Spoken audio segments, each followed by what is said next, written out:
राष्ट्रपति द्रौपदी मुर्मू गुजरात के दौरे पर हैं। आज राष्ट्रपति ने कच्छ जिले के दौरे के दौरान खादिर बेट स्थित 5000 साल पुरानी सभ्यता धोलावीरा का दौरा किया। राष्ट्रपति ने यहाँ यूनेस्को विश्व धरोहर स्थल का दौरा भी किया। साथ ही भारत की प्राचीन मानव सभ्यता की भी उन्होंने जानकारी यहां पर ली। भारतीय पुरातत्व विभाग ने इस दौरान में धौलावीरा स्थल की खुदाई के दौरान मिली विभिन्न कलाकृतियां, मिट्टी के बर्तनों के अवशेष और कई तरह की तांबे की वस्तुएं, तौल उपकरण और पत्थर के आभूषण उनको दिखाए। इसके साथ ही विभाग ने इन सभी के बारे में राष्ट्रपति को डिटेल में जानकारी भी दी। इस यात्रा के अंत में राष्ट्रपति ने धौलावीरा विश्व धरोहर स्थल के परिसर में पौधारोपण किया।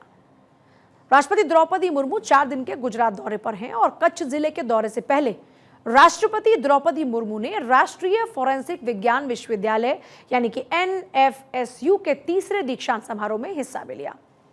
इस मौके पर राष्ट्रपति द्रौपदी मुर्मू के साथ गुजरात के मुख्यमंत्री भूपेंद्र पटेल भी कार्यक्रम में रहे। कार्यक्रम को संबोधित करते हुए राष्ट्रपति द्रौपदी मुर्मू ने 3 नए आपराधिक कानूनों का जिक्र इस मौके पर किया। उन्होंने कहा 2024 में 3 नए आपराधिक कानूनों की शुरुआत भारतीय इतिहास में एक महत्वपूर्ण क्षण है। राष्ट्रपति ने कहा कि जब अपराध पर नियंत्रण किया जाता है और अपराधियों में यह डर हो कि वो पकड़े जाएंगे, उन्हें सजा मिलेगी, तो यही एक अच्छे शासन व्यवस्था की पहचान होती है। उन्होंने कहा भारत में न्याय आधारित सामाजिक व्यवस्था को सबसे ऊपर माना जाता है। 1 जुलाई 2024 का दिन भारत की न्याय व्यवस्था के इतिहास में एक बहुत महत्वपूर्ण बदलाव के लिए याद किया जाएगा।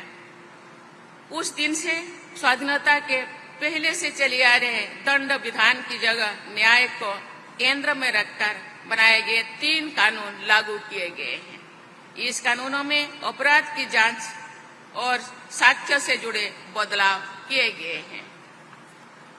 जिन अपराधों में दंड की अवधि 7 वर्ष या उससे अधिक है, उन मामलों में अपराध स्थल पर फोरेंसिक एक्सपर्ट द्वारा जाकर जांच करना अब अनिवार्य हो गया है। भारतीय नागरिक सुरक्षा संहिता के अनुसार सभी राज्यों में समयबद्ध तरीके से फोरेंसिक फैसिलिटीज विकसित की जाएगी। अनेक स्टैट्यूट्स में टाइम बाउंड फोरेंसिक एग्जामिनेशन की अनिवार्य कर दिया गया है। राष्ट्रपति द्रौपदी मुर्मू ने इस कार्यक्रम में NFSU से स्नातक करने वाले छात्रों से एक अपील की। अपील किसी भी व्यक्ति को आर्थिक वजहों के चलते न्याय से वंचित न रहना पड़े। उन्होंने कहा परंपरा और विकास के तालमेल से हम एक विकसित देश बनने की प्रक्रिया में हैं और जो न्याय पर आधारित है। न्याय व्यवस्था तभी मजबूत मानी जाएगी जब वो सही अर्थों में समावेशी हो, इंक्लूसिव हो।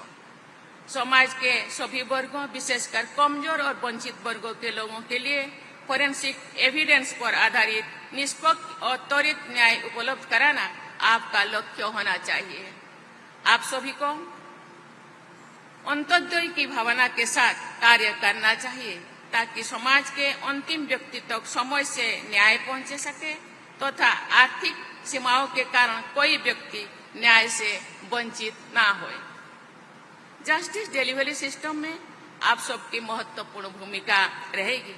न्याय प्रक्रिया में आपका योगदान सुनिश्चित करने के लिए हाल के वर्षों में सरकार ने अनेक प्रगतिशील कदम उठाए हैं।